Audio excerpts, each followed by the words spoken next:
Hello बच्चों, कैसे हो आप सभी। आपका एक बार फिर से स्वागत है मेरे यूट्यूब चैनल बायोनेक्टर्स एजुकेशन फाउंडेशन में। तो इससे पहले हम बायोमोलिक्यूल्स के बारे में आज हम डिस्कस करने वाले हैं, वैसे एंजाइम के बारे में। तो इससे पहले हम जो चीज डिस्कस कर चुके हैं उसके बारे में थोड़ी सी बात कर लेते हैं। इससे पहले हम डिस्कस कर चुके हैं अपने प्रोटीन्स के बारे में, न्यूक्लिक एसिड के बारे में, लिपिड्स के बारे में, कार्बोहाइड्रेट्स के बारे में। अब ये जो एंजाइम्स हैं ये बेटा प्रोटीन से ही रिलेटेड है। ठीक है, तो चलिए बिना किसी देरी के फटाफट से स्टार्ट करते हैं।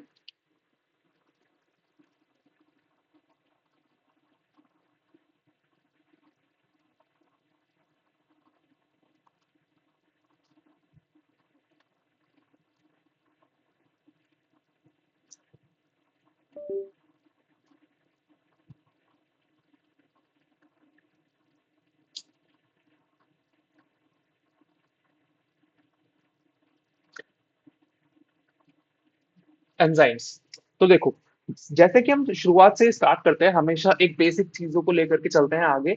तो हम एंजाइम के बारे में बात करते हैं कि एंजाइम है क्या। एंजाइम एक्चुअली बेसिकली यार दे आर प्रोटीन्स। ठीक है, जब मैंने आपको स्ट्रक्चर पढ़ाए थे, primary structure, secondary structure, tertiary structure, quaternary structure, तो उसमें डिफरेंट डिफरेंट एग्जांपल्स के बारे में भी बताया था जो हमने प्रोटीन अपना कंप्लीट करा था।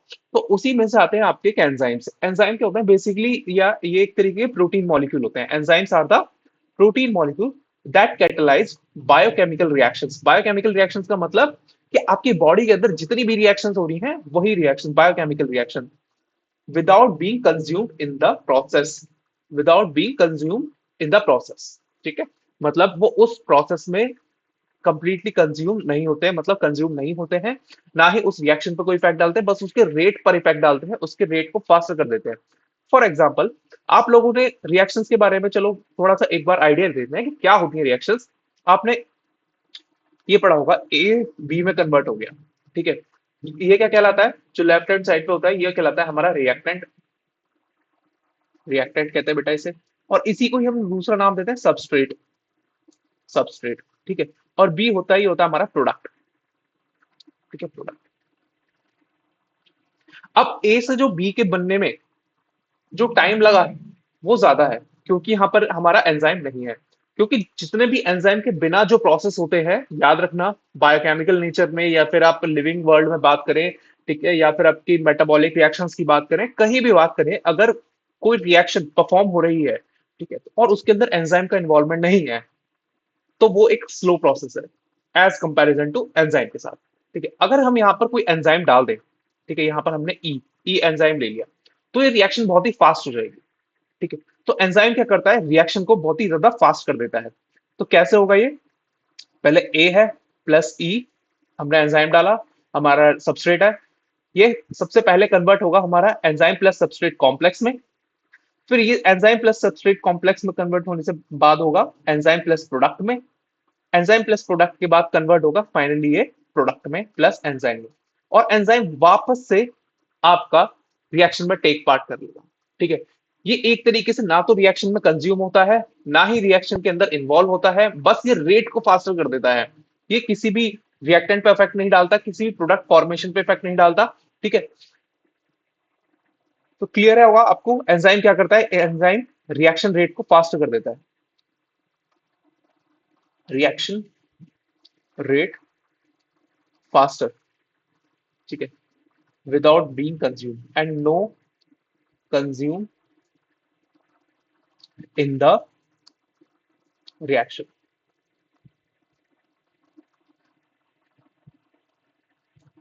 और क्या होता है, एंजाइम जो है, enzyme do not disturb the equilibrium of the reaction. Equilibrium का मतलब क्या है, यहाँ पे इक्विलिब्रियम का मतलब होता है एक तरीके से इक्वल। आप देख रहे हो कि यहाँ पर जो रिएक्शन है, ये जो रिएक्शन परफॉर्म हो रही है एंजाइम के साथ, तो इसमें जितना अमाउंट इसका होगा, जितने मोल्स हमारे ए के होंगे, वही उतने ही अमाउंट हमारे बी के भी कन्वर्ट होंगे।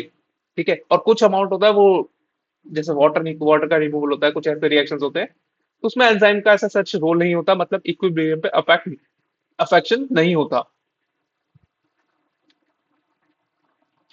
ठीक है, do not disturb equilibrium of the reaction, of the reaction. ठीक है, तो ये तीनों पॉइंट्स आपको ध्यान रखने हैं।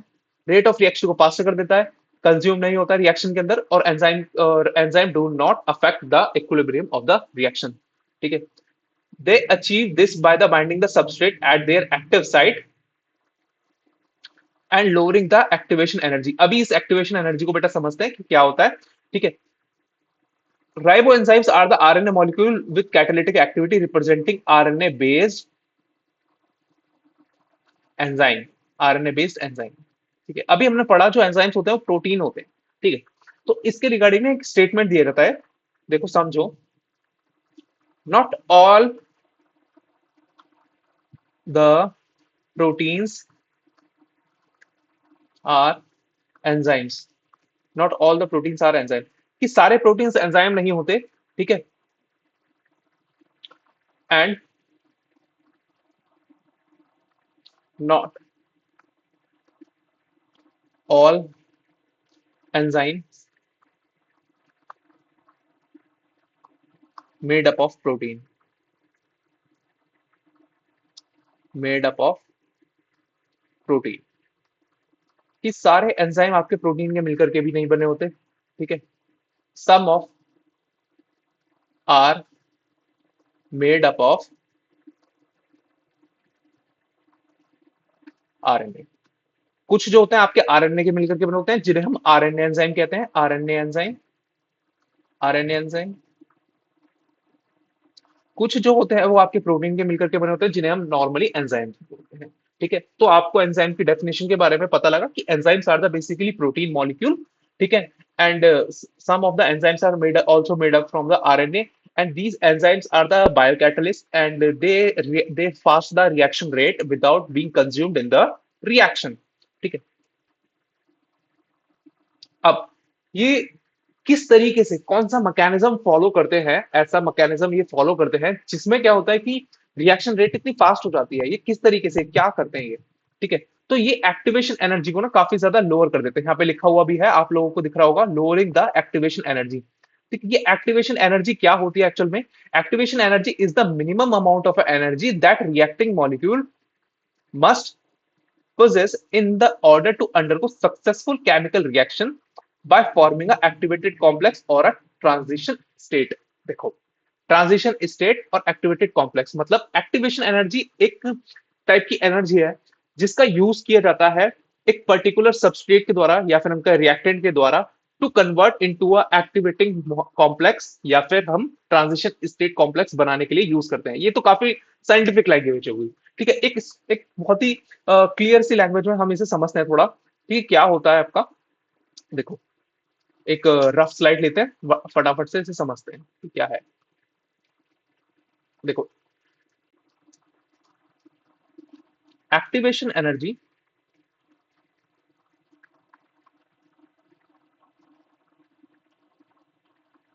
it is the energy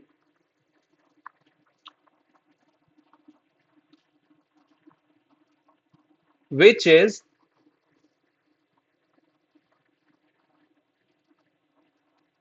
used to form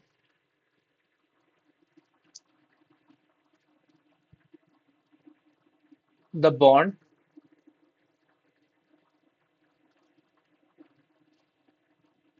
and make the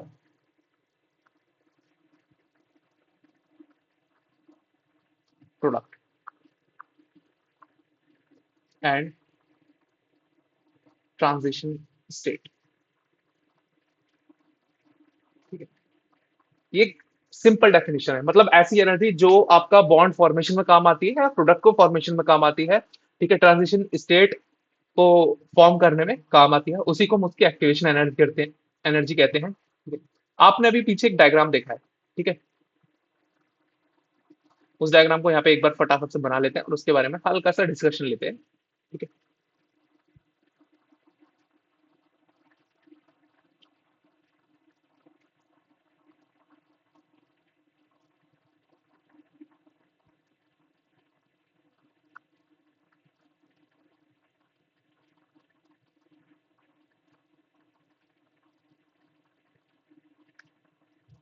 देखो ये है आपकी पोटेंशियल एनर्जी। पोटेंशियल एनर्जी आप सभी जानते हैं, पोटेंशियल एनर्जी क्या होती है। पोटेंशियल एनर्जी, पोटेंशियल एनर्जी किसी एक पर्टिकुलर सब्सटेंस की होती है, उसके अंदर बॉन्ड्स होते हैं, उनकी होती है, ठीक है, जिससे कि वो फाइनली अपना कोई अनदर फॉर्म में कन्वर्ट हो सके। तो यहाँ पर कोई सबस्ट्रेट है, ठीक है, वो सबस्ट्रेट फाइनली आपका प्रोडक्ट में कन्वर्ट हो रहा है, ठीक है। आप इस बड़े वाले ग्राफ को देखो, यहां से जो जा रहा है बेटा, ये जो बड़ा वाला ग्राफ है, ठीक है, उसमें यहां से लेकर के यहां तक की जो एनर्जी है, इसको हमने कहा है इसकी एक्टिवेशन एनर्जी। यह है इसकी activation energy, activation energy, activation energy, ठीक है। ये इसकी एक्टिवेशन एनर्जी है, ठीक है, जिसमें ये सबस्ट्रेट से लेकर के प्रोडक्ट में कन्वर्ट हो रहा है विदाउट एंजाइम, ठीक है, without any enzyme, without enzyme. ये एक विदाउट एंजाइम रिएक्शन। और दूसरी तरफ ये एक और है जिसके अंदर आपका सबस्ट्रेट प्लस एंजाइम है, ठीक है, जो फाइनली आपका प्रोडक्ट में कन्वर्ट हो रहा है, ये भी। और यहां पर जो एक्टिवेशन एनर्जी यूज हुई है बेटा, वो केवल इतनी हुई है, ये activation energy,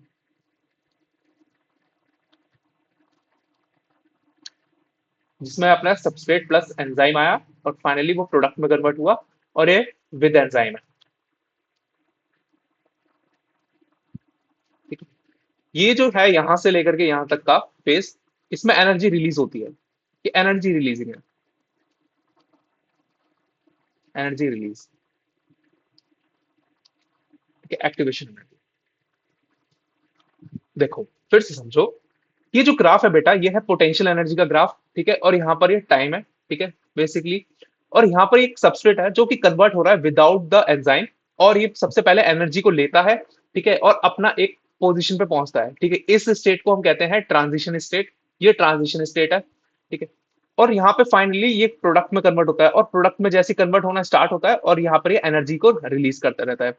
substrate plus enzyme, ये एक सबस्ट्रेट प्लस एंजाइम के साथ है, यहाँ पर एक्टिवेशन एनर्जी का यूज काफी ज्यादा कम हो रहा है, और जिसकी वजह से रिएक्शन रेट काफी ज्यादा फास्टर है। आप लोग देख ही पा रहे होंगे कि उसमें लो, इसमें हायर एक्टिवेशन एनर्जी का यूज करा गया है, और इसमें बहुत ही कम एक्टिवेशन एनर्जी का यूज करा गया है, ठीक है। और फाइनली आपका प्रोडक्ट का फॉर्मेशन किया गया है, ठीक है। तो आपको इसी तरीके से एक्टिवेशन एनर्जी को एक तरीके से समझना है कि एक्टिवेशन एनर्जी क्या करती है, लो कर देता है एंजाइम जो होता है, जिसकी वजह से बहुत ही कम टाइम लगता है और रिएक्शन काफी ज्यादा फास्टर हो जाती है, ठीक है। अब एक और चीज है यहाँ पे देखने वाली, देखो आप लोग जरा समझो इस चीज को। देखो यहाँ पे क्या है, ये एनर्जी रिलीज हो रही है, ये एक एनर्जी रिलीजिंग स्टेट है, एनर्जी रिलीज। और यहाँ पर फाइनली एनर्जी कंज्यूम हो रही है, एनर्जी गेन, ठीक है, एनर्जी। ये जो स्टेट होती है ना बेटा, ये आपको इस ग्राफ के अंदर, ये जो कुछ इस तरीके की स्टेट जा रही है ना, ये यहाँ पर, ये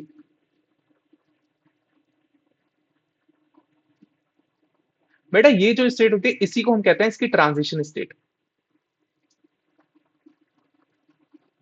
ट्रांजिशन स्टेट।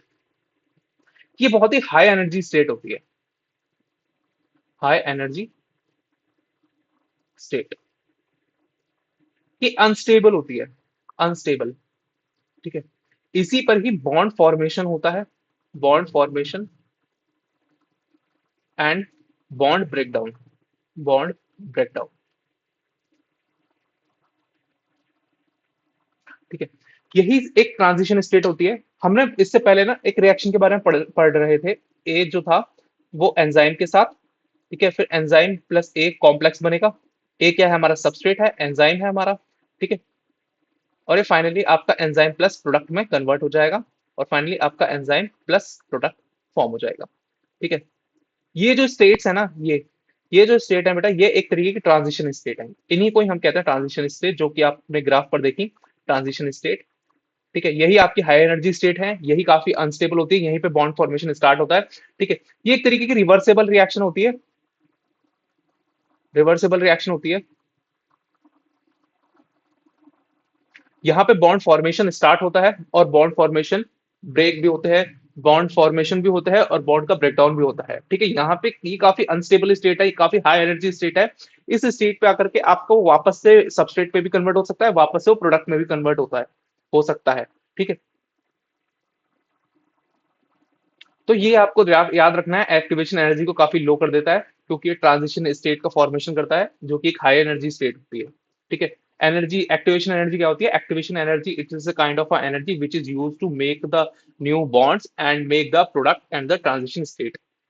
ठीक है, तो एक्टिवेशन एनर्जी के बारे में यहाँ पे सब क्लियर हुआ। तो हमने क्या पढ़ा? हमने पढ़ा प्रोटीन्स के बारे में। Proteins are the mostly kind of enzyme. ठीक है, and some of the enzymes are made up of RNA which is also called as the RNA enzymes. And enzymes makes the reaction rate faster as comparison to reaction which is not involving the enzyme.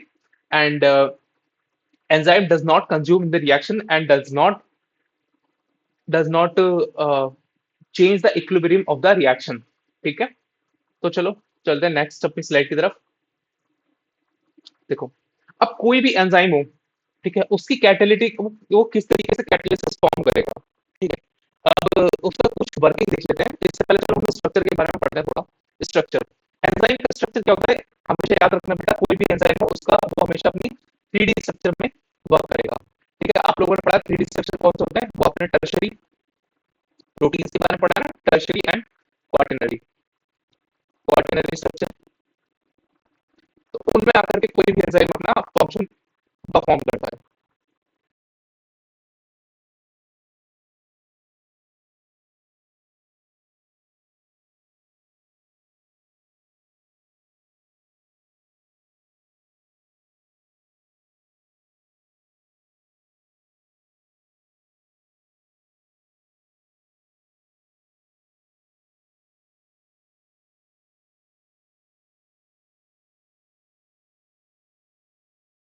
Enzyme की reactions को काफी ज्यादा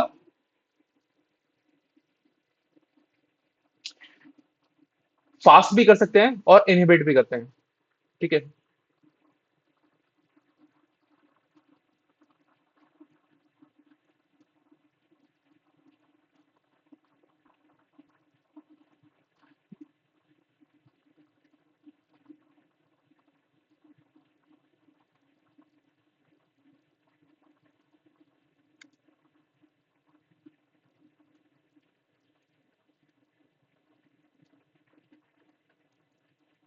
देखो modulators क्या होते हैं? Modulators दो तरह के होते हैं, एक होता है एक्टिवेटर, एक्टिवेटर, एक होता है इनहिबिटर। ठीक है, दो तरीके होते हैं। एक जो रिएक्शन को काफी ज्यादा फास्ट कर देंगे, एंजाइम को फास्ट कर देंगे, एंजाइम की जो एक्टिविटी है उसको फास्ट कर देंगे, उसे हम कहेंगे एक्टिवेटर। और जो एंजाइम की एक्टिविटी को रिड्यूस कर देंगे उन्हें हम कहेंगे इनहिबिटर। ठीक है, तो जहां पर आपके मॉड्यूलेटर्स बाइंड होते हैं उस साइड को हम कहते हैं एलोस्टेरिक साइड। और कुछ होते हैं जो सबस्ट्रेट होते हैं वो बाइंड करते हैं आपके एक्टिव साइड पे। ठीक है, तो देखो इनके बारे में थोड़ा पढ़ते हैं। Definition, specific region where the substrate bind करता है। Composition, unique combination of amino acid. इसकी जो एक्टिव साइट होती है ये एक कॉम्बिनेशन होता है, ये बहुत ही स्पेसिफिक अमाइनो एसिड्स होते हैं एंजाइम से। फॉर एग्जांपल हिस्टिडीन होते हैं, ठीक है, और ग्लूटामेट होते हैं, ग्लूटामेट होते हैं, ठीक है, सीरीन होते हैं, ठीक है, और आपके ग्लूटामेट से होकर लाइसिन होते हैं। तो ये सारे अमाइनो एसिड रहते हैं एटसेट्रा। ठीक है, ये सारे के सारे अमाइनो एसिड एक एक्टिव साइट के अंदर प्रेजेंट होते हैं। Relatively small portion of enzyme, ये काफी स्मॉल पोर्शन होता है एंजाइम का। जैसे आपको मैं बताऊं, जैसे ये एक एंजाइम है, ठीक है, ये एक एंजाइम है, ठीक है। इस एंजाइम के पास एक इसकी एक्टिव साइट है और एक इसकी एलोस्टेरिक साइट है। तो ये एक्टिव साइट जो है ना, यहाँ पर जो अमाइनो एसिड होंगे बेटा, ये काफी स्पेसिफिक अमाइनो एसिड होते हैं। ये हर एक एंजाइम के स्पेसिफिक अमाइनो एसिड से मिलकर के बने होते हैं एक्टिव साइट। ठीक है, तो ये काफी ज्यादा स्मॉल पोर्शन होती है। ये 3D स्ट्रक्चर होते हैं, 3D forms of different parts of amino acid sequence. ठीक है, इसमें डिफरेंट डिफरेंट काइंड के अमाइनो एसिड्स इन्वॉल्व होते हैं। हाईली स्पेसिफिक अरेंजमेंट होता है, एक्सक्लूड वाटर मॉलिक्यूल। और यहाँ पर बेसिकली वाटर मॉलिक्यूल्स नहीं आते हैं क्योंकि यहाँ पे hydrophobic amino acids most of the kind of रहते हैं। ठीक है, बात करते हैं एलोस्टेरिक साइट की। It is a separate regulatory site on the enzyme where molecules can call affector molecule और एक्टिवेटर और इनहिबिटर बाइंड्स। इन्हें मॉड्यूलेटर्स को इन्होंने कहा है अफेक्टर मॉलिक्यूल, इफेक्टर मॉलिक्यूल्स बोला है। ठीक है, मॉड्यूलेटर्स को effector molecule. Binding of a molecules to a allosteric site cause and conformational change in the enzyme that can increase or decrease the enzyme activity by affecting the active site। देखो, जैसे ही कोई modulator इसकी allosteric site पे bind होगा और allosteric site पे bind होने के बाद ही इस एंजाइम के अंदर कन्फर्मेशनल चेंज आएंगे, इनके स्ट्रक्चर के अंदर चेंज आएंगे, जिसकी वजह से उनकी एक्टिव साइट डिस्टर्ब हो जाएगी और फाइनली बाइंड नहीं कर पाएगा सबस्ट्रेट एंजाइम के साथ, और उसकी एक्टिविटी इंक्रीज या फिर डिक्रीज हो सकती है। Not all the enzyme have a allosteric site. Simple enzyme typically only have an active site. मतलब कुछ ऐसे सिंपल एंजाइम्स होते हैं जो आपका एक ही एक्टिव साइट को कैरी करेंगे, ठीक है, ये उनके अंदर कोई एलोस्टेरिक साइट नहीं होगी। और ऐसे भी एंजाइम है जिनके अंदर एक से ज्यादा एलोस्टेरिक साइट्स है, ठीक है। Allosteric have a both the active site और one allosteric site allowing regulatory of the activity, ठीक है। ऐसे भी एंजाइम है जिनके अंदर एक से ज्यादा एलोस्टेरिक साइट्स होंगी, ठीक है। Allosteric enzyme have a both active site and one of the allosteric site allowing regulatory of the activity. तो क्लियर हुआ ये आपको। यहाँ पे एंजाइम होता है, एंजाइम के पास एक एक्टिव साइट है और एक एलोस्टेरिक साइट है। एलोस्टेरिक साइट पे इफेक्टर मॉलिक्यूल या फिर मॉड्यूलेटर बाइंड करेंगे, जो कि बाइंड करेंगे और जिसकी वजह से एक्टिव साइट इनफैक्ट अफेक्ट हो जाएगी और वो ठीक से फंक्शन नहीं कर पाएगी। दूसरी तरफ होती है एक्टिव साइट। एक्टिव साइट पे केवल सबस्ट्रेट बाइंड कर सकते हैं, ठीक है। तो चलिए फटाफट से स्टार्ट करते हैं। नेक्स्ट, एंजाइम के स्ट्रक्चर के बारे में हो गया यहाँ पे। देखो, अब एंजाइम जो होता है बेटा, वो दो तरीके से बाइंड करता है। उसका सबस्ट्रेट के साथ बाइंडिंग ना दो तरीके से होती है, दो तरीके से, ठीक है। पहला जो मॉडल था जो दिया था, ठीक है, इसे हमने कहा था लॉक एंड की, एंड दूसरा जो था उसका हमने नाम दिया इंड्यूस्ड फिट, ठीक है।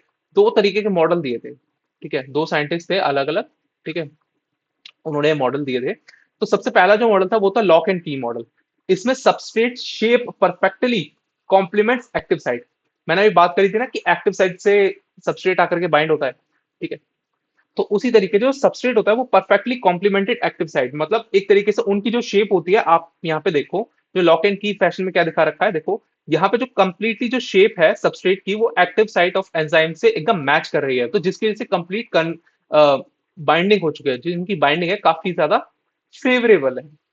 फेवरेबल दो तरीके से बाइंड करता है, फेवरेबल, ठीक है, बाइंडिंग काफी फेवरेबल है, ठीक है। Direct fit like a lock and की, जैसे लॉक एंड की तो ताला और चाबी एक दूसरे में फिट होते हैं कि हर एक स्पेसिफिक एंजाइम का एक पर्टिकुलर सबस्ट्रेट होता है, ठीक है। उसी तरीके से आपका जैसे पर्टिकुलर हर ताले की अपनी एक अलग चाबी होती है, उसी तरीके से एंजाइम का पर्टिकुलर सबस्ट्रेट से ही बाइंडिंग होगी लॉक एंड की के अकॉर्डिंग, ठीक है। एक्ट इंड्यूस्ड फिट में कहता है active site of a enzyme shape upon the substrate binding. अब इसमें क्या है कि एंजाइम की जो एक्टिव साइट है ना, वो जैसे ही सबस्ट्रेट बाइंड करेगा उससे थोड़ा सा टाइम पहले वो अपनी शेप को एडजस्ट कर लेगी और फाइनली सबस्ट्रेट को बाइंड कर लेगी परफेक्टली, ठीक है। बोथ मतलब आपने देखा कि इसमें क्या है, इंड्यूस्ड फिट। इंड्यूस्ड फिट का मतलब कि जैसे ही सबस्ट्रेट बाइंड हो रहा है तो उसी समय उसके अंदर एंजाइम की एक्टिव साइट के कुछ इंडक्शन हुआ, जिसकी वजह से वो फाइनली उनका अंदर कन्फर्मेशनल चेंज आया और उनकी बाइंडिंग फेवर हुई। Both the enzyme and the substrate under को कन्फर्मेशनल चेंज। कन्फर्मेशनल चेंज का मतलब कुछ नहीं है कि एक तरीके से स्ट्रक्चर चेंज हुआ है, कुछ उनके अंदर कुछ ऐसे अमाइनो एसिड के अंदर चेंज आया, ठीक है। तो दो तरीके से, सबसे पहला लॉक एंड की एंड दूसरा इंड्यूस्ड फिट।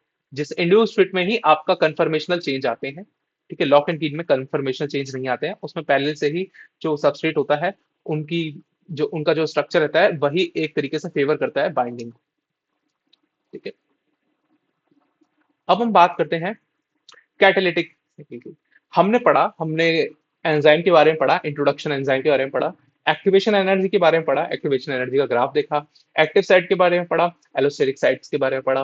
फिर हमने पढ़ा दो तरीके से सबस्ट्रेट की बाइंडिंग होती है, एक लॉक एंड की, एक इंड्यूस्ड फिट।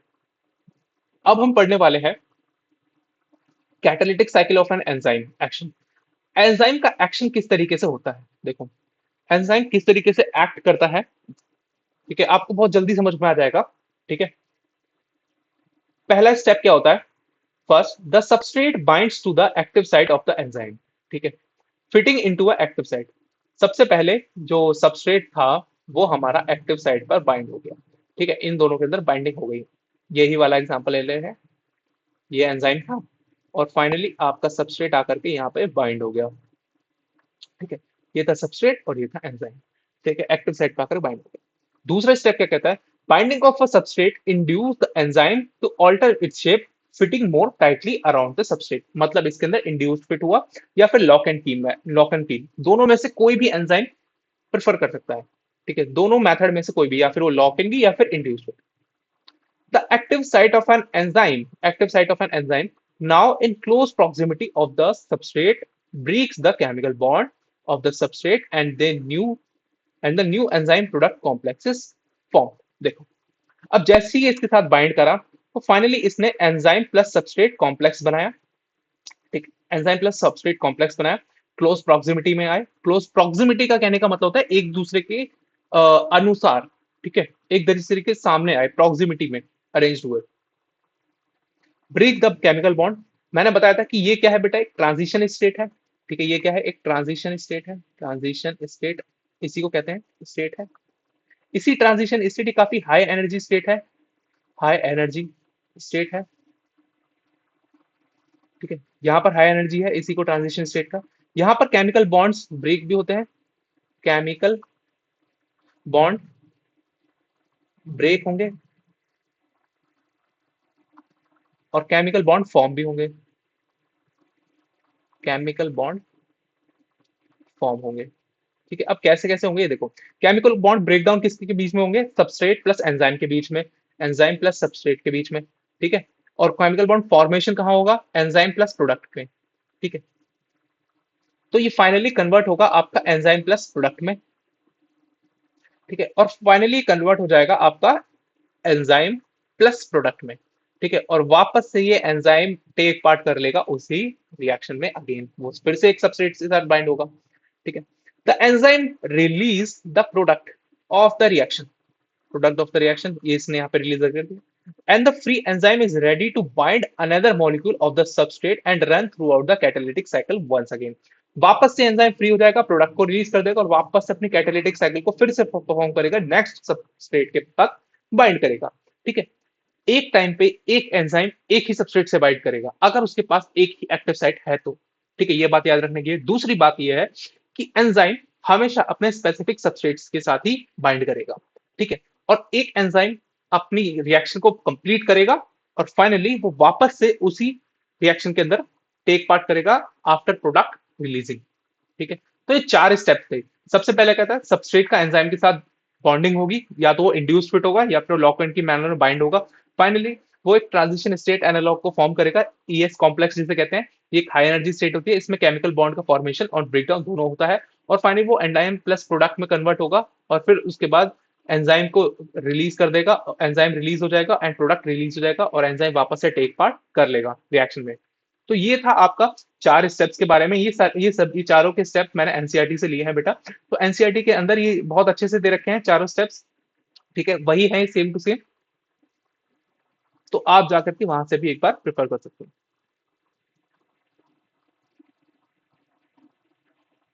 नेक्स्ट है क्लासिफिकेशन ऑफ एंजाइम। अभी तक हम जो पढ़ चुके हैं, अभी तक हम क्या पढ़ चुके हैं देख लेते हैं एक बार। अभी तक हमने क्या डिस्कस करा है यहाँ पे। हमने एंजाइम के बारे में इंट्रोडक्शन, इंट्रोडक्शन, ठीक है, जिसमें आता है इसकी डेफिनेशन, एक्टिवेशन एनर्जी के बारे में, एक्टिवेशन एनर्जी के बारे में। दूसरा हम पढ़ चुके हैं स्ट्रक्चर के बारे में, स्ट्रक्चर, उसके अंदर एक एक्टिव साइट होती है और दूसरी होती है उसकी एलोस्टेरिक साइट, एलोस्टेरिक साइट। इस एलोस्टेरिक साइट में आप लोगों को जानते होंगे कि इसमें मॉड्यूलेटर्स बाइंड करते हैं, बेसिकली कुछ इनिबिटर्स होते हैं और कुछ एक्टिवेटर्स होते हैं। इनिबिटर एंजाइम की एक्टिविटी को इनिबिट करते हैं, एक्टिवेटर एंजाइम की एक्टिविटी को इंक्रीज करते हैं। दूसरा हमने पढ़ा mode of action of enzyme, mode of action of enzyme, कि एंजाइम कैसे एक रिएक्शन के अंदर टेक पार्ट लेता है। चौथी बारी में हमने पढ़ा कि how substrate bind, how substrate bind to the enzyme. दो तरीके के मेथड रहते हैं, एक तो लॉक एंड की, ये रहा, ये स्लाइड ही है लॉक एंड की, और दूसरा इंड्यूस्ड फिट, इंड्यूस्ड फिट। दो तरीके, ये चारों चीजें हम डिस्कस कर चुके हैं फटाफट फटाफट। ठीक है, और अब हम डिस्कस करने वाले हैं, हम बढ़ते हैं अपने नेक्स्ट स्लाइड की तरफ, जिसके अंदर बेसिकली पढ़ेंगे क्लासिफिकेशन ऑफ एंजाइम। हम क्लासिफिकेशन किस तरीके से करते हैं एंजाइम्स का, वो हम डिस्कस करते हैं फटाफट से। चलिए,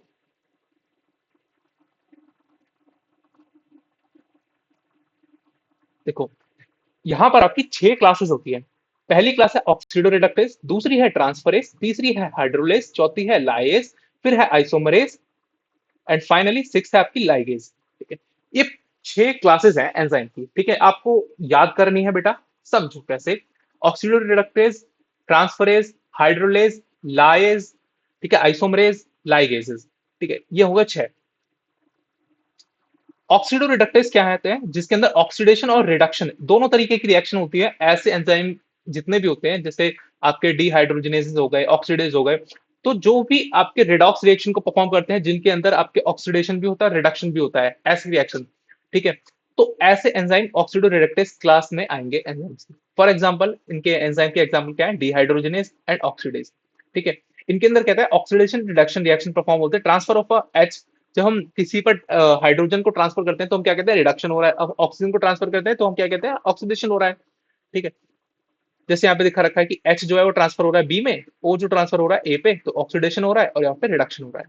तो क्लियर हुआ आपको? जहां पर ऑक्सीडेशन रिडक्शन होगा, ठीक है, ऐसी रिडॉक्स रिएक्शन फॉर्म होगी, तो ऐसे एंजाइम जो इस रिएक्शन को फॉर्म करेंगे उसे हम कहेंगे ऑक्सीडो रिडक्टेज एंजाइम। ठीक है, एग्जाम्पल डिहाइड्रोजनेजेस एंड ऑक्सीडेजेस। नेक्स्ट जो क्लास है ट्रांसफरेज। बेटा इस क्लास के अंदर, जैसा इसका नाम है ट्रांसफरेज, ये किसी एक पर्टिकुलर ग्रुप को ट्रांसफर करेंगे। ठीक है, फॉर एग्जांपल यहाँ पे देखो, ट्रांस अमाइनेज, यहाँ पे दो एग्जांपल है ट्रांस अमाइनेज। ये अमाइन ग्रुप को ट्रांसफर करेंगे, अमाइन ग्रुप को। ठीक है, और ये काइनेज, काइनेज जो होते हैं फॉस्फेट ग्रुप को ट्रांसफर करते हैं। ठीक है, transfer of a functional group from one substance to the another, the group may be methyl amine and phosphate. ठीक है, यहाँ पे हमने जो एग्जांपल लिया ये बेसिकली एमाइन के लिए है। ठीक है, ट्रांसअमीनेज एंड काइनेज। मिथाइल के लिए हमें लेना होगा तो उसे हम ट्रांस मिथाइलेज भी कहते हैं। ठीक है, ए प्लस बी इसमें टू। अब इसमें जो सी है ये बी पर ट्रांसफर हो जाएगा, ये जो ग्रुप है एंड ए सेपरेट हो जाएगा। नेक्स्ट है hydrolysis, formation of a two product from the substrate by the hydrolysis. ठीक है, by the use of H2O। इसमें H2O का यूज करते हैं हम, हाइड्रोलिसिस करते हैं। A B plus H2O plus A, हमारा क्या बनता है? AOH and BH। ठीक है, BH अलग हो जाता है एंड AOH अलग हो जाता है। For example lipases, amylases and peptidases. आप लोगों ने सुना है कि आपने ग्लाइकोसाइडिक बॉन्ड का नाम सुना है। ठीक है, अभी हमने जब प्रोटीन डिस्कस करा था तो उसमें हमने ग्लाइकोसाइडिक बॉन्ड का नाम सुना था। ठीक है, पेप्टाइड बॉन्ड का नाम सुना था, पेप्टाइड बॉन्ड। ठीक है, इनमें क्या होता है? वाटर का इन्वॉल्वमेंट होता है, मतलब वाटर निकलते हैं। ठीक है, वाटर निकलते हैं, वाटर रिलीज होता है। ठीक है, अब इसी वाटर का यूज करके इन्हीं पेप्टाइड बॉन्ड्स को कौन तोड़ता है? आपके लाइपेजेस, ठीक, ग्लाइकोसाइडेजेस, एमाइलेजेस या फिर पेप्टाइडेजेस। ठीक है, तो क्लियर हुआ? हाइड्रोलाइसिस में कौन से आते हैं? पेप्टाइडेजेस, ग्लाइकोसाइडेजेस, ठीक है, lipases etcetera. Lyases, non hydrolytic addition or a removal of a group from the substrate containing carbon carbon, carbon nitrogen, carbon oxygen, carbon sulfur bond may be cleaved। इसमें 4 तरीके, carbon nitrogen, carbon carbon, carbon oxygen and carbon sulphur, इस तरीके के bond को break करा जाता है। For example D carboxylase enzyme. ठीक है, ये एग्जांपल है किसका? डी कार्बोक्सिलेज एंजाइम का। Isomerases, intramolecular rearrangement. For example isomerization change in the single molecule. देखो, आइसोमरेसिस के अंदर कौन से एग्जांपल आते हैं? For example mutases and isomerases. इसमें क्या होता है कि कंफर्मेशन चेंज हो जाता है, इसमें कोई मॉलिक्यूलर फॉर्मूला चेंज नहीं होता बेसिकली। ठीक है, जैसे ए और बी है ना, उसका बी और ए हो जाएगा। जैसे आपका ग्लाइकोलाइसिस में आप देखते हैं कि उसमें आइसोमरेसिस एंजाइम्स आते हैं, उनके बारे में देखते हैं कि वो आपको ग्लूकोज से फ्रक्टोज में कन्वर्ट कर देते हैं, जो कि ग्लूकोज क्या है? 6 कार्बन शुगर है। उसी तरीके से वो एक ग्लूकोज को फाइनली ग्लूकोज 6 फॉस्फेट को कन्वर्ट कर देते हैं फ्रक्टोज 6 फॉस्फेट में। ठीक है, फ्रक्टोज 6 फॉस्फेट। ठीक है, तो यहाँ पर आइसोमरेसिस एंजाइम काम करते थे। ठीक है, आइसोमरेसिस, इन्होंने क्या करा? एक 6 कार्बन ग्लूकोज को, जो कि एल्डोलेज शुगर है, एल्डोज शुगर है, इसके बारे में अगर आपको नहीं पता है तो प्लीज जाकर के मेरी कार्बोहाइड्रेट वाली वीडियो देखिए, आपको बहुत अच्छे से समझ में आएगा। 6 carbon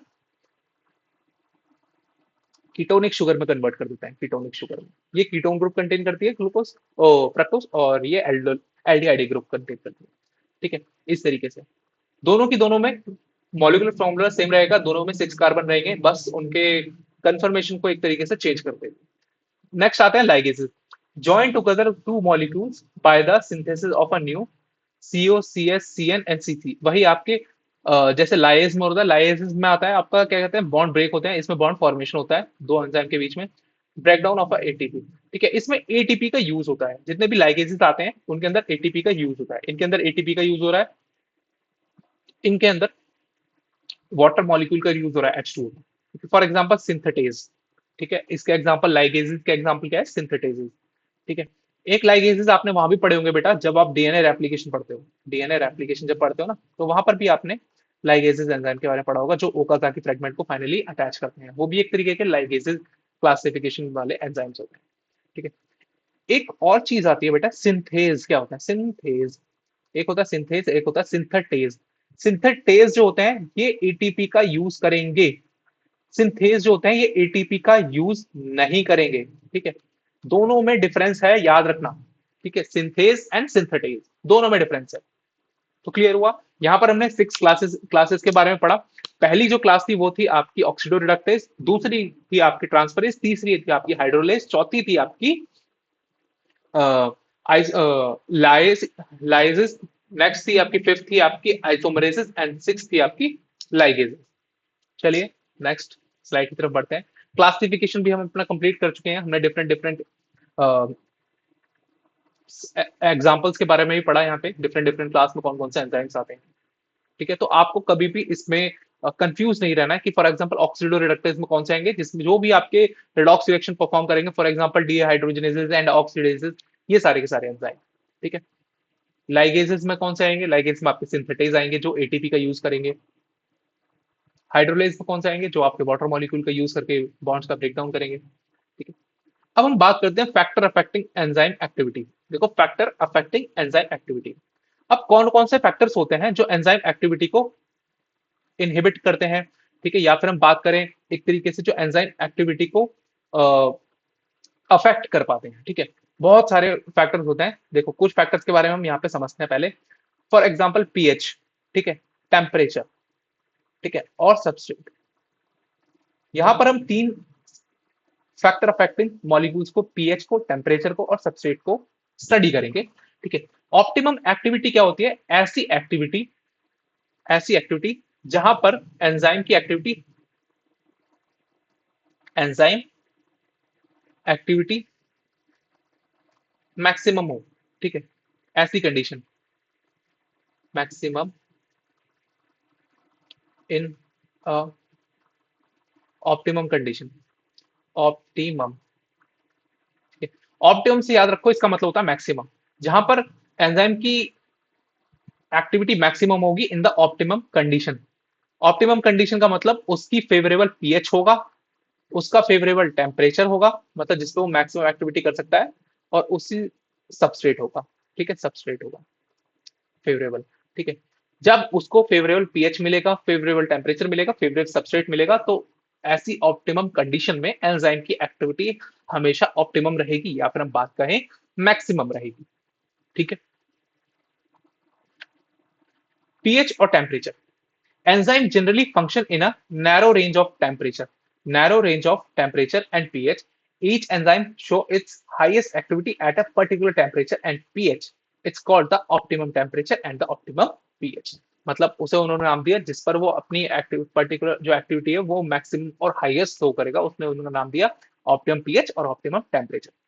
activity decline both below and above the optimum value, मतलब जब उनकी एक्टिविटी क्या होती है, डिक्लाइन होने लगती है। फॉर एग्जांपल यहाँ पर पीएच लेते हैं और एक यहाँ पे एंजाइम लेते हैं। ठीक है, यहाँ पर हम पीएच लिया और यहाँ पर हमने टेम्परेचर लिया। फॉर एग्जांपल ये कोई एंजाइम है, ठीक है, हम धीरे धीरे करके पीएच बढ़ा रहे हैं, पीएच बढ़ा रहे हैं, पीएच बढ़ा रहे हैं, और फिर उसके बाद फाइनली पीएच घटा रहे हैं। ठीक है, आप यहाँ पर जाकर के देखो, यहाँ पर ऐसा पीएच है, यहाँ पर पीएच ऐसा है, ठीक है, जहां पर उसकी एक्टिविटी एंजाइम की मैक्सिमम है, एक्टिविटी यहाँ पे मैक्सिमम होगी। अगर यहाँ से पीएच लो गया और यहाँ से पीएच हाई गया, ठीक है, तो उसकी एक्टिविटी डिक्रीज होती रहेगी। ठीक है, यहाँ पर भी एक्टिविटी डिक्रीज होगी, यहाँ पर भी एक्टिविटी डिक्रीज होगी। ठीक है, यहाँ पर धीरे धीरे बढ़ रही है, लेकिन ये एक्टिविटी डिक्रीज किससे है, यहाँ पे, यहाँ पर जो एक्टिविटी है ये क्या है, मैक्सिमम है। ठीक है, मैक्सिमम, इसी को इसने नाम दिया ऑप्टिमम एक्टिविटी। उसी तरीके से टेम्परेचर हम धीरे धीरे करके राइज करते हैं, ठीक है, और धीरे धीरे करके लो डाउन करते हैं, तो यहाँ पर जो एक्टिविटी रहेगी एंजाइम की, वो होगी उसकी मैक्सिमम एक्टिविटी। ठीक है, अब हम इस टेम्परेचर से बिलो जाएंगे या फिर हम अबव जाएंगे। अगर हम बिलो है तब भी इसकी एक्टिविटी लो है, और बिलो है तो तब भी इसकी एक्टिविटी लो है। इन दोनों केसेस में जो एक्टिविटी होगी यहां से कंपैरिजन में काफी ज्यादा लो रहेगी, क्योंकि वो उसका एक ऑप्टिमम टेम्परेचर है, वो उसका एक ऑप्टिमम पीएच है। ठीक है। लो टेम्परेचर पे क्या होता है, लो टेम्परेचर जब होता है काफी ज्यादा low, preserve the enzyme in a temporarily inactive state where the higher temperature destroy the enzyme activity because protein are destroyed by the heat. देखो यहाँ पे जो स्टेटमेंट कहा गया है कि जैसे जैसे आप पीएच को बढ़ा रहे हो, टेम्परेचर बढ़ा रहे हो, ठीक है, धीरे धीरे करके, ठीक है, अभी टेम्परेचर उसकी मैक्सिमम ऑप्टिमम टेम्परेचर नहीं आया, उसकी एक्टिविटी जहाँ पे ऑप्टिमम हो सके, ठीक है, तो वहां तक एंजाइम क्या रहेगा, इनएक्टिव रहेगा, इनएक्टिव। धीरे धीरे करके वो यहाँ पर एक्टिविटी उसने शो करी और फाइनली उसने मैक्सिमम एक्टिविटी शो करी। अब जैसे जैसे आप टेम्परेचर और लो करते जा रहे हो, हायर करते जा रहे हो, ठीक है, यहाँ पे दिख रहा है आपको, ले जा रहा है, तो वो क्या करेगा, एंजाइम ब्रेक डाउन, क्योंकि ज्यादातर हीट पर ना, जैसे हीट इंक्रीज होगी वैसे हमारा प्रोटीन डिस्ट्रॉय हो जाता है, प्रोटीन डिस्ट्रॉय हो जाता है, डिस्ट्रॉय, ठीक है। एंड लोअर टेम्परेचर पे एंजाइम जो होते हैं हमारे वो इनएक्टिव रहते हैं, ठीक है। हर एंजाइम का पर्टिकुलर एक ऑप्टिमम टेम्परेचर है, ऑप्टिमम टेम्परेचर एंड पीएच है, ठीक है, जिस पर वो अपनी मैक्सिमम एक्टिविटी शो करता है, मैक्सिमम एक्टिविटी शो करता है, शो करेगा, या फिर हम कहें अपनी ऑप्टिमम एक्टिविटी शो करेगा। तो क्लियर हुआ आपको ऑप्टिमम का मतलब, जहां पे वो एंजाइम अपनी मैक्सिमम एक्टिविटी को शो कर पाए। ठीक है बच्चों।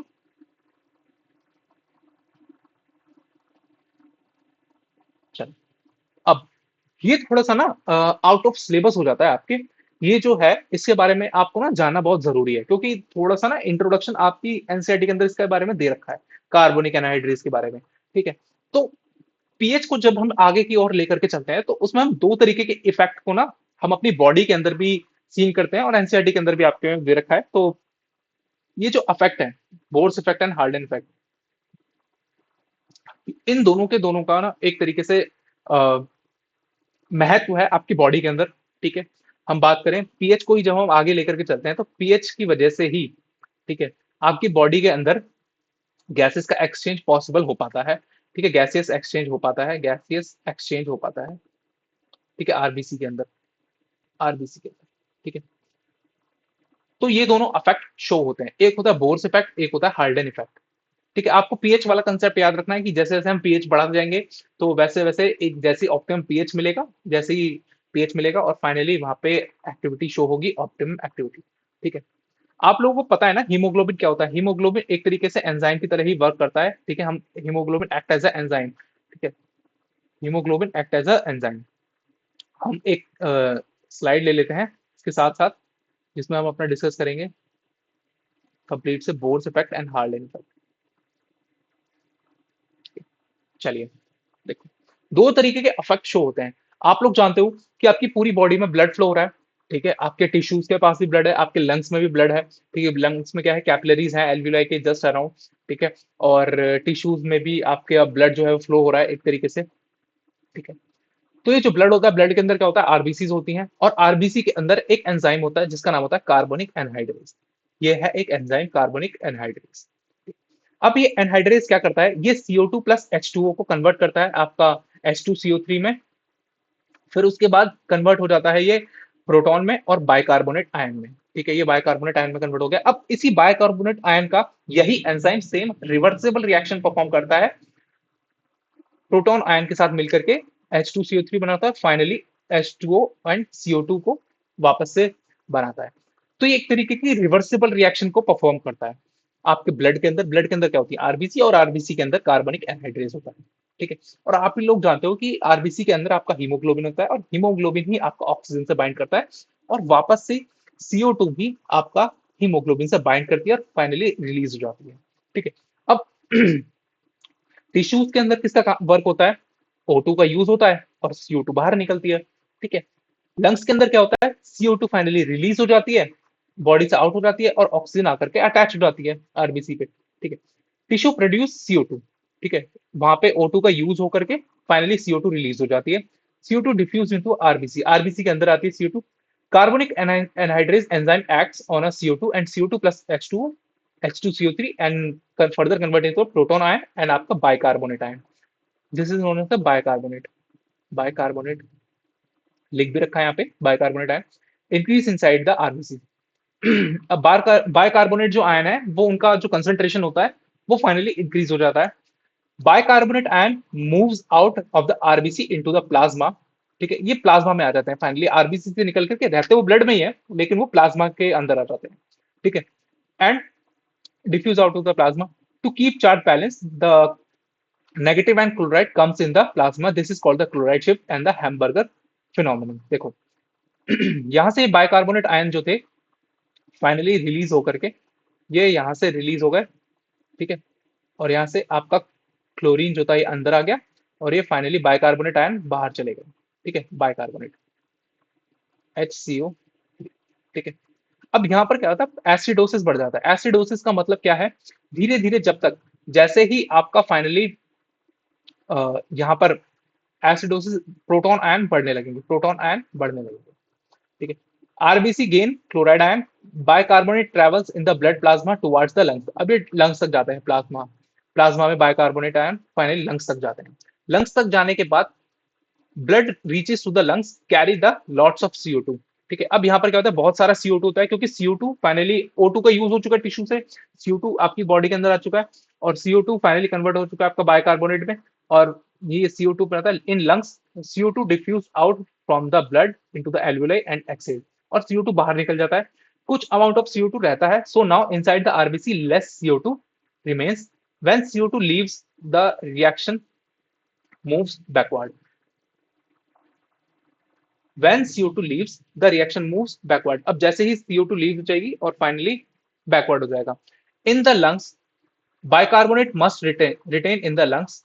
लंग्स के अंदर क्या होता है कि बाइकार्बोनेट आयन जैसे ही वो प्लाज्मा के अंदर चले गए थे, बाइकार्बोनेट आयन वापस से वो आपकी आरबीसी के अंदर आते हैं. ठीक है, we need CO2 to release. ठीक है, अब हमें CO2 की जरूरत पड़ती है. तो जैसे ही लंग्स में आते हैं तो बाइकार्बोनेट आयन वापस से आ जाते हैं प्लाज्मा से. बाइकार्बोनेट आयन HCO3 ये बाइकार्बोनेट वापस आता है और क्लोराइड वापस से एग्जिट आउट हो जाता है, क्लोराइड. ठीक है, अभी वापस आ गए और वापस से ये CO2 बन जाता है. अब जैसे जैसे ये the bicarbonate in the plasma moves back into the RBC and to keep the balance again bicarbonate enter and the chloride moves out. Chloride move हो जाता है इनसाइड द आरबीसी और वापस से बाइकार्बोनेट प्लस प्रोटॉन. ठीक है, H2CO3 and CO2 and H2O में finally convert and CO2 is form diffuse and exhaled. ठीक है, और CO2 एक्सेल्ड हो जाती है फाइनली. ठीक है, यहां तक आप लोगों ने देखा कि फिर से एक बार और समझते हैं इसको. देखो कि फोर्स इफेक्ट कहां था आपके टिश्यूज में, हार्डन इफेक्ट कहां था आपके लंग्स में. जैसे ही ब्लड जो होता है आपका टिश्यूज में होता है, टिश्यूज में क्या होती है, O2 होती है. ठीक है, O2 टिश्यूज में O2 का यूज होता है. इसको हम समझते हैं, एक नेक्स्ट स्लाइड लेते हैं. देखो टिश्यू के अंदर क्या है बेटा, टिश्यू के अंदर यूज है किसका, O2 का यूज हो रहा है. ठीक है, और फाइनली CO2 रिमूव हो रही है, CO2 रिमूव हो रही है. ये O2 का यूज किस तरीके से होगा, O2 रिलीज कैसे होगी. आरबीसी के अंदर क्या है आपका कार्बोनिक एनहाइड्रेस और जो आपका CO2 को कन्वर्ट करता है आपका प्लस H2O के साथ मिलकर के फाइनली कन्वर्ट करता है आपका H2CO3 हाइड्रोजन बाइकार्बोनेट. ठीक है, और फाइनली रिलीज होता है आपका एक प्रोटॉन का प्लस आपका बाइकार्बोनेट आयन का HCO3 नेगेटिव. ठीक है, ये और यही एक रिवर्सिबल रिएक्शन है. ठीक है, अब जैसे ही टिश्यूज की तरफ पहुंचते हैं, टिश्यूज की तरफ, टिश्यूज में, तो टिश्यूज के अंदर क्या है कि आपका बाइकार्बोनेट आयन जो है ये फॉर्म हो जाता है और ये फाइनली रिलीज हो जाता है आरबीसी से आउट और क्लोराइड अंदर आ जाता है. ठीक है, बाइकार्बोनेट ये जो प्रोटॉन आयन ये एक तरीके से एसिड को फेवर करेगा क्योंकि आप लोग जानते हो कि जो एसिडिक कंडीशन होती है उसमें H पॉजिटिव आयन होता है और बहुत सारे प्रोटॉन आयन कंसंट्रेशन बढ़ जाएगा. प्रोटॉन आयन कंसंट्रेशन की वजह से एसिडोसिस हो जाएगा. इस कंडीशन को कहा एसिडोसिस. ठीक है, एसिडोसिस में पीएच काफी लो हो जाएगा. ठीक है, लो हो जाएगा. ऐसी कंडीशन में पीएच काफी लो हो जाएगा और पीएच जब लो होता है तो जिसमें ऑक्सीजन जो होती है O2 जो होती है वो रिलीज हो जाती है, O2 रिलीज होती है और O2 रिलीज होकर के वापस से कहा जाती है टिश्यूज में. ठीक है, तो आपको समझ में आया कि क्या क्या प्रोसेस चल रहा है. टिश्यूज में O2 का यूज होता है और CO2 को रिमूव होता है, इतना हमें पता है।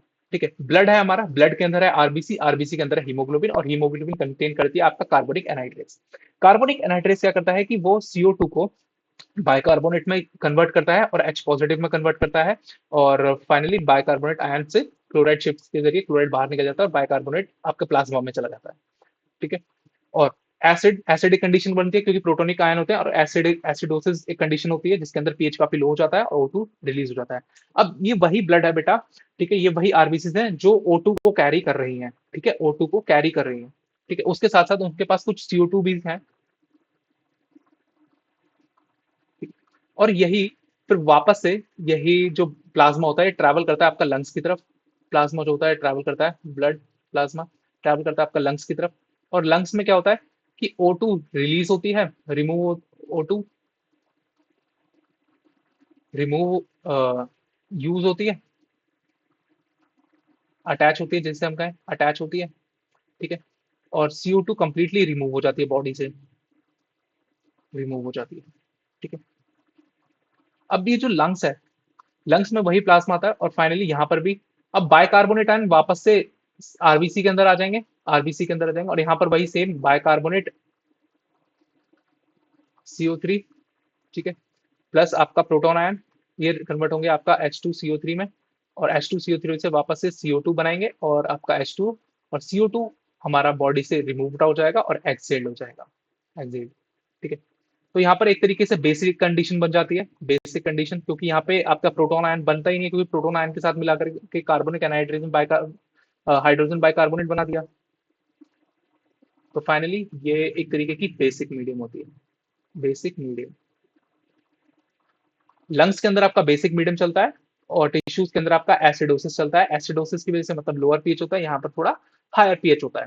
ठीक है, तो इस तरीके से आपका बोर्स एंड हार्डन इफेक्ट काम करता है। ठीक है, आपको याद रखना है। ठीक है, हमने पीएच के बारे में पढ़ लिया, हमने सबस्ट्रेट के बारे में पढ़ लिया, बोर्स एंड हार्डन इफेक्ट के बारे में पढ़ लिया। ठीक है, अब हम बात करते हैं सबस्ट्रेट के बारे में। तो सबस्ट्रेट किस तरीके से अफेक्ट करता है?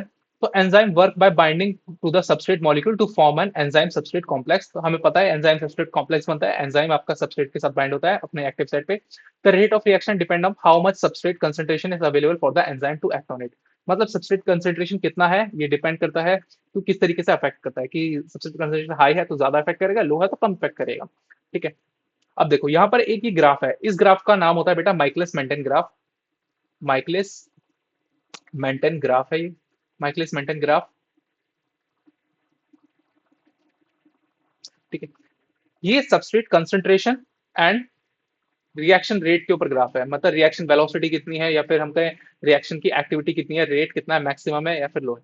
देखो धीरे धीरे करके हम एंजाइम की सबस्ट्रेट कंसंट्रेशन बढ़ाते हैं यहाँ पे। ठीक है, यहाँ पे सबस्ट्रेट कंसंट्रेशन धीरे धीरे करके बढ़ा रहे हैं, बढ़ा रहे हैं, बढ़ा रहे हैं, तो उसकी एंजाइम जो है वो धीरे धीरे करके वर्क करना स्टार्ट हो रहा है, और धीरे धीरे करके वो अपनी मैक्सिमम एक्टिविटी पे पहुंच चुका है। ठीक है, अब यहाँ पर जैसे जैसे आप जितना भी सबस्ट्रेट कंसंट्रेशन बढ़ा लो, जितना भी सबस्ट्रेट कंसंट्रेशन बढ़ा लो, ठीक है, यहाँ से आगे और जितना भी सबस्ट्रेट कंसंट्रेशन बढ़ा लो, तो इससे ज्यादा इसकी एक्टिविटी शो नहीं होगी। ठीक है, ये नहीं कि ये ऐसा करके यहाँ तक पहुंच जाए ना, बिल्कुल भी नहीं। आप जितना भी कंसंट्रेशन बढ़ा लो, ठीक है, तो ऐसी एक्टिविटी को कहा जाता है उसकी मैक्सिमम एक्टिविटी। यहाँ पे उसकी एक्टिविटी वी है, वो क्या है, मैक्सिमम है।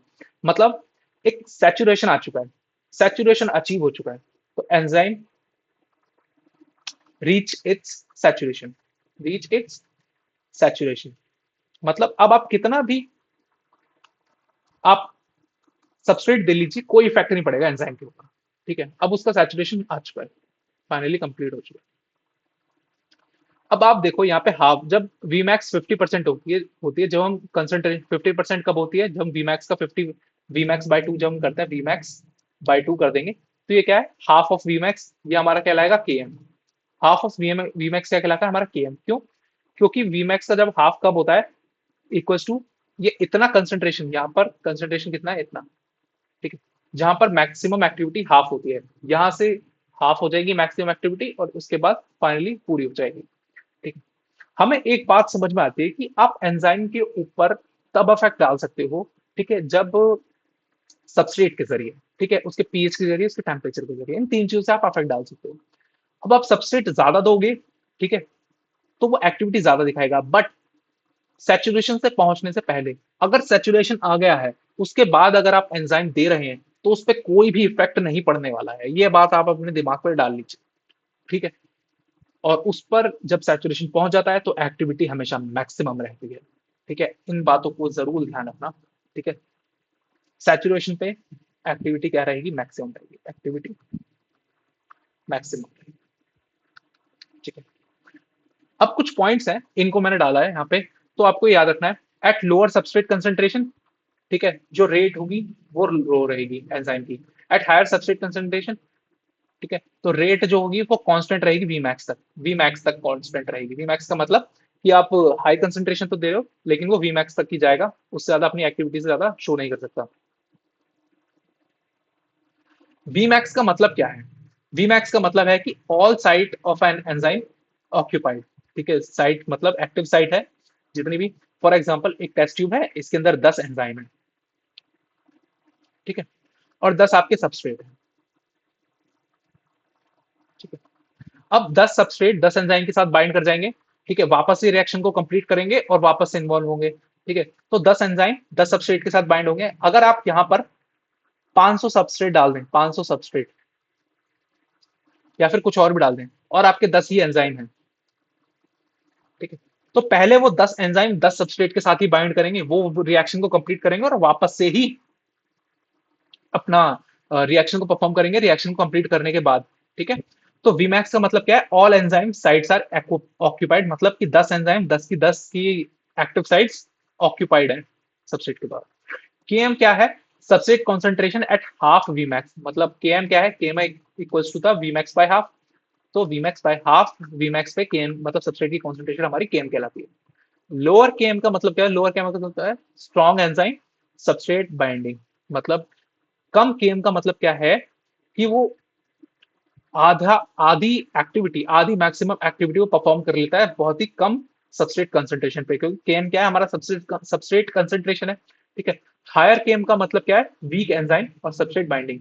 हम केएम को ना एफिनिटी से जोड़ते हैं, केएम को affinity, KM it's inversely proportional to affinity, affinity. ठीक है, टू बाइंड एंजाइम एफिनिटी। ठीक है, enzyme affinity to bind substrate. जितनी ज्यादा केएम होगी, ठीक है, उतनी कम एफिनिटी होगी। ठीक है, और जितनी कम केएम होगी उतनी ज्यादा एफिनिटी होगी सबस्ट्रेट की एंजाइम के साथ बांधने की, या फिर एंजाइम की सबस्ट्रेट के साथ बांधने की। ठीक है, बाइंड होने की। तो आपको इन सारी चीजों को, इन 6 के 6 पॉइंट्स को ध्यान रखना है, बिल्कुल भूलना नहीं है, ये बहुत ज्यादा इंपॉर्टेंट है। एग्जाम पॉइंट ऑफ व्यू से पूछे जाते हैं बेटा, बहुत ज्यादा पूछे जाते हैं। ठीक है, इनसे ही क्वेश्चन बनते हैं। देखो, अब हम इनहिबिटर्स की बात करते हैं। इनहिबिटर्स क्या होते हैं? ठीक है, इनहिबिटर्स हम अब आखिरी पड़ाव है एंजाइम की तरफ। ठीक है, इसके बाद बस कोफैक्टर और रह जाता है, उसको भी डिस्कस करेंगे। देखो, इनहिबिटर्स क्या होता है, मैंने आपको बताया था कि इनहिबिटर्स एंजाइम एक्टिविटी को इनहिबिट करते हैं, वो उनकी एलोस्टेरिक साइट के साथ बाइंड करते हैं। एक एंजाइम होता है, उसके अंदर आपकी एक एक्टिव साइट होती है, एक्टिव साइट, एक होती है उसकी allosteric site, allosteric site. Allosteric site पे आपका इनहिबिटर और एक्टिवेटर दोनों बाइंड कर सकते हैं, इनहिबिटर और आपका एक्टिवेटर दोनों बाइंड कर सकते हैं, कुछ भी। ठीक है, दोनों बाइंड कर सकते हैं। एक्टिव साइट पे आपका सबस्ट्रेट बाइंड करेगा, सबस्ट्रेट बाइंड करेगा। ठीक है, कौन कौन से इनहिबिटर होते हैं? दो तरीके होते हैं, एक होते हैं रिवर्सिबल, एक होता है इरिवर्सिबल। ठीक है, ये इरिवर्सिबल है और ये रिवर्सिबल है। रिवर्सिबल का मतलब ये अपना परफॉर्म करेंगे और ये फाइनली डी अटैच हो जाएंगे, मतलब अटैचमेंट अपना रिलीज कर देंगे, वहां से हट जाएंगे, और ये परमानेंटली अटैच हो जाते हैं और परमानेंटली इनहिबिट ही करते रहते हैं। सबसे पहले आता है कॉम्पिटिटर इनहिबिटर, कॉम्पिटिशन या फिर होता है कॉम्पिटिटिव इनहिबिटर। ये एक्टिव साइट पे बाइंड होते हैं, ये फाइनली एक्टिव साइट पे, ये सबस्ट्रेट के concentration same place at the substrate, जहां पे सबस्ट्रेट बाइंड होता है, ये सबस्ट्रेट के साथ कॉम्पिटिशन करते हैं। ठीक है, ये कॉम्पिटिटिव इनहिबिटर होते हैं ना, कॉम्पिटिटिव, ये सबस्ट्रेट के साथ इनहिबिट कॉम्पिटिशन करते हैं कि मैं बाइंड होऊंगा या तू बाइंड होगा। तो जैसे ही कॉम्पिटिटिव इनहिबिटर बाइंड होके एक्टिव साइट पे, और enzyme competes with the substrate, and ये रिवर्सेबल होते हैं। ठीक है, और ये इसको एक्टिविटी को इनहिबिट कर देंगे। नॉन कॉम्पिटिटिव इनहिबिटर क्या होते हैं? ये अदर साइड, मतलब नॉट द एक्टिव साइड, ये एलोस्टेरिक साइड पे बाइंड होंगे। चेंज द एंजाइम शेप, और ये एंजाइम की शेप को चेंज कर देंगे जिसकी वजह से सबस्ट्रेट बाइंड नहीं हो पाएगा। ठीक है, ये एक रिवर्सिबल है। ठीक है। Uncompetitive inhibitor, uncompetitive inhibitor binds only on the enzyme substrate complex. जब एंजाइम जो होगा, ठीक है, ये आपका एंजाइम है। ठीक है, ये एक्टिव साइट पे इसकी सबस्ट्रेट आकर के बाइंड कर गया है, ये सबस्ट्रेट बाइंड कर गया है। ठीक है, और ये इसका एंजाइम है। ठीक है, यहां पर जब ये दोनों बाइंड होंगे, एंजाइम प्लस सबस्ट्रेट, इनके साथ बाइंड करेगा आपका अनकॉम्पिटिटिव इनिबिटर एलोस्टेरिक साइट पे। ये इनिबिटर बाइंड हो गया। ठीक है, एलोस्टेरिक साइट पे प्रिवेंट्स प्रोडक्ट फॉर्मेशन, और ये इनको वहीं पे स्टॉप कर देंगे, ईएस कॉम्प्लेक्स को। ईएस के साथ बाइंड करके आई इनिबिटर बाइंड हो जाएगा, और फाइनली आपका यहीं पे स्टॉप हो जाएगी रिएक्शन, फर्दर प्रोसीड नहीं हुई, कोई प्रोडक्ट फॉर्मेशन नहीं होगा, नो प्रोडक्ट फॉर्मेशन। ठीक है, ये एक तरीके के रिवर्सेबल है। ठीक है। इरिवर्सिबल, कोवलेंटली बाइंड, ये कोवलेंटली बाइंड कर जाते हैं and destroy the enzyme, enzyme permanently inactive हो जाता है, और ये एक तरीके का इरिवर्सिबल है। ये रिवर्सिबल नहीं होते, ये फाइनली अपना एक्शन परफॉर्म करने के बाद ये रिवर्ट बैक नहीं होते, और ये ब्लॉक कर देते हैं एंजाइम को परमानेंटली। ठीक है। अब आपको एक चीज समझने की है, यहाँ पे समझो, ये जितने भी है ना इनिबिटर, इनिबिटर, इनमें से किसी के अंदर भी Vmax इंक्रीज नहीं होगी। याद रखना बेटा, Vmax इंक्रीज कभी नहीं होगी। ठीक है। Vmax कांस्टेंट किसके अंदर होती है? Vmax कांस्टेंट किसके अंदर रहेगी?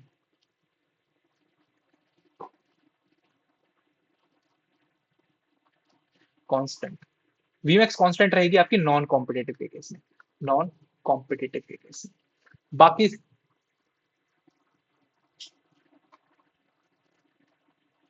कॉम्पिटेटिव के केस में Vmax, sorry, competitive, competitive, non हटाओ यहाँ पे, कॉम्पिटेटिव के केस में। ठीक है, Vmax जो कि कांस्टेंट रहेगी। ठीक है, ये बात आपको जरूर याद रखनी है, बिल्कुल भी भूलनी नहीं है प्लीज। ठीक है, Vmax कांस्टेंट कॉम्पिटेटिव के केस में रहेगी। ठीक है, और Vmax कभी भी इंक्रीज नहीं होगी किसी भी इनिबिटर के केस में, हमेशा Vmax डिक्रीज आएगी। ठीक है, तो चलो नेक्स्ट हम अपने टॉपिक की तरफ चलते हैं, कोफैक्टर्स की तरफ। कोफैक्टर्स क्या होते हैं बेटा? Cofactors are the non protein chemical substrate that helps enzyme to work properly. देखो, एंजाइम जो होते हैं ना, वो हमेशा अपने स्पेसिफिक कोफैक्टर के साथ बहुत ही मैक्सिमम एक्टिविटी शो करते हैं, या फिर हम ऑप्टिमम एक्टिविटी।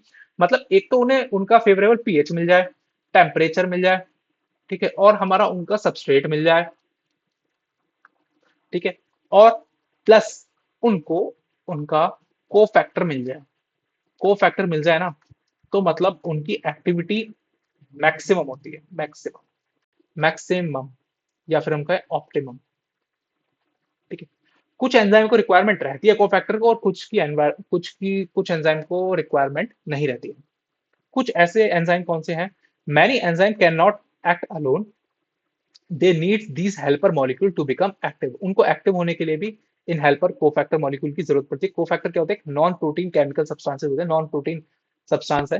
ठीक है, इनएक्टिव एंजाइम को जो हम क्या कहते हैं? Apo enzyme. अगर वो कोफैक्टर के साथ मिल जाता है तो हम उसे कहते हैं एक्टिव एंजाइम या फिर होलो एंजाइम। ठीक है, होलो एंजाइम का मतलब क्या है? एपो एंजाइम प्लस कोफैक्टर, तो इसको हम होलो एंजाइम कहेंगे। एपो एंजाइम का मतलब क्या होता है कि only enzyme without no cofactor, मतलब नो कोफैक्टर होगा, कोफैक्टर, तो हम उसे कहेंगे एपो एंजाइम। याद रखना है, इसमें से क्वेश्चन पूछा गया था कि एपो एंजाइम और होलो एंजाइम में फर्क है। एपो एंजाइम का मतलब है कि नो कोफैक्टर, और होलो एंजाइम का मतलब होता है कि कोफैक्टर के साथ। ठीक है, तीन तरीके के कोफैक्टर हैं, प्रोस्थेटिक ग्रुप, कोएंजाइम और मेटल आयन। प्रोस्थेटिक ग्रुप क्या होते हैं?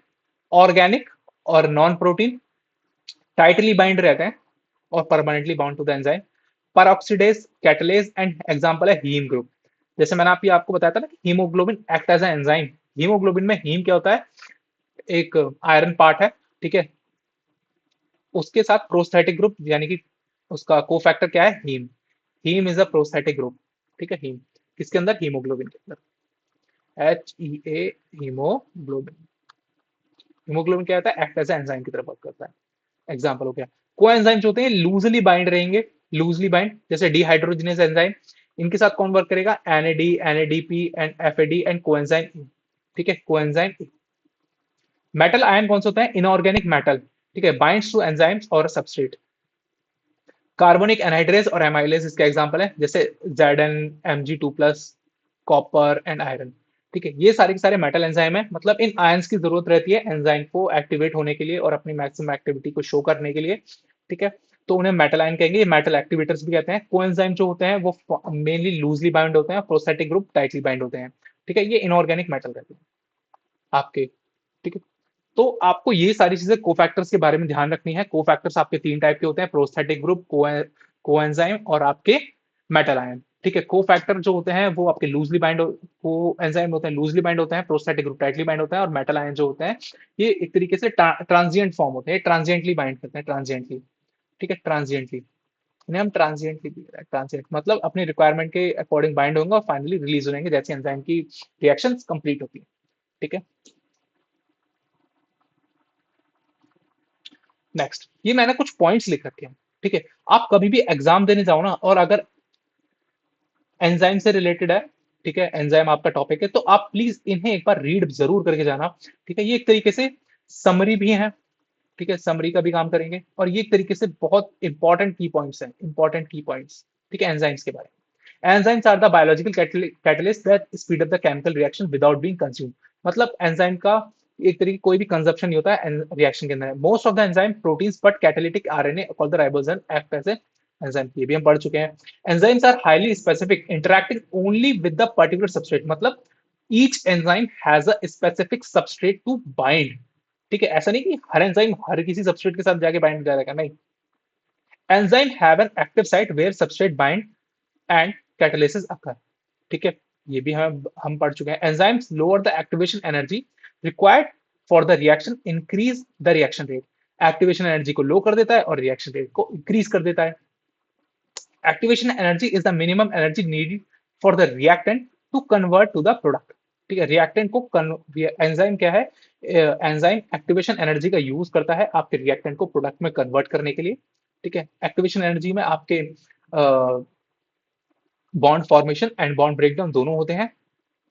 Enzyme stabilize the transition state and orient substrate to lower the activation energy. वो लोअर कैसे करता है, वो ट्रांजिशन स्टेट को फॉर्म करता है। ट्रांजिशन स्टेट वही जो आपकी ईएस कॉम्प्लेक्स वाली जो फॉर्म होती है, क्योंकि हाई एनर्जी स्टेट होती है, ये काफी अनस्टेबल होती है, जिसमें आपके बॉन्ड ब्रेक भी होते हैं, बॉन्ड फॉर्मेशन भी होता है, ये वापस से रिवर्ट बैक भी हो सकती है। Enzyme can form a temporary covalent bond with the substrate to reduce the activation energy. ठीक है, ये रिड्यूस करता है एक्टिवेशन एनर्जी को। ठीक है, टेम्परेरी कोवलेंट बॉन्ड का फॉर्मेशन करता है। Enzyme accelerate the both forward and the reverse reaction but do not change equilibrium. मतलब ये किसी भी रिएक्शन के इक्विलिब्रियम को अफेक्ट नहीं करता है। ठीक है, ये भी बहुत इंपॉर्टेंट पॉइंट है इक्विलिब्रियम के हिसाब से। Enzyme activity can be regulated by inhibitor, activator, and cofactors. Inhibitor, activator and cofactors, enzyme की एक्टिविटी ये तीनों के द्वारा अफेक्ट करी जा सकती है। ठीक है, अगर कोफैक्टर नहीं होगा वो ठीक से एक्टिवेट ही नहीं होंगे, वर्क ही नहीं परफॉर्म करेंगे। Enzymes are reusable remains unchanged after the reaction. मतलब एक एंजाइम की रिएक्शन कंप्लीट हुई, वापस से वो एंजाइम जाकर के उसी रिएक्शन में फिर से टेक पार्ट कर लेगा। ठीक है, small amount of enzyme can catalyse large amount of a substrate. मतलब अगर 5, जैसे अभी हमने रिएक्शन दी थी ना, जैसे इसमें हमने 10 एंजाइम डाले थे, ठीक है, और हमने इसमें 500 सबस्ट्रेट डाल दिए थे। ठीक है, ये से परफॉर्म तो कर लेगा, परफॉर्म कर लेगा, लेकिन 10 एंजाइम का सैचुरेशन पहले पहुंचेगा, फिर उसके बाद वो नेक्स्ट 10 से बाइंड करेंगे। ठीक है, अब जैसे 500 सबस्ट्रेट हैं तो उसमें से 490 अभी बचे रहेंगे पहले। ठीक है, फिर उसके बाद 490, फिर 480 बचे रहेंगे, फिर 470 बचे रहेंगे। ठीक है, इस तरीके से वो बहुत जल्दी जल्दी जल्दी जल्दी करेगा। ठीक है, some enzyme exist in the inactive form called zymogen. बेटा जाइमोजन क्या होते हैं, कि एक तरीके प्रिकर्सर ऑफ एंजाइम है जाइमोजन। जाइमोजन हमको हम कहते हैं। ठीक है, ये इनएक्टिव फॉर्म है, इनएक्टिव फॉर्म ऑफ एंजाइम। ठीक है, या फिर हम इन्हें ये भी कहते हैं precursor of enzyme, precursor of enzyme, precursor of enzyme. ठीक है, इन्हें हम प्रिकर्सर ऑफ एंजाइम भी कहते हैं बेटा। Wait a minute,